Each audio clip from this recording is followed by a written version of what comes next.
Hi hello praise the lord. బాగున్నారా?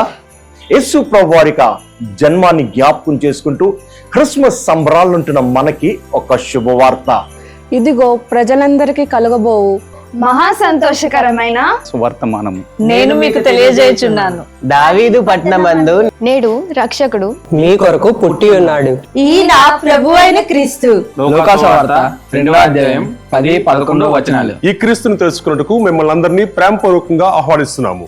Bethlehem ప్రార్థనా మందిరము, గురుద్వారా జంక్షన్, విశాఖపట్నం. డిసెంబర్ 25న ఉదయం 10 గంటలకు మన ప్రభువును ఆరాధించుటకు మనమందరము కలుసుకుందాం. We wish you all a happy Christmas.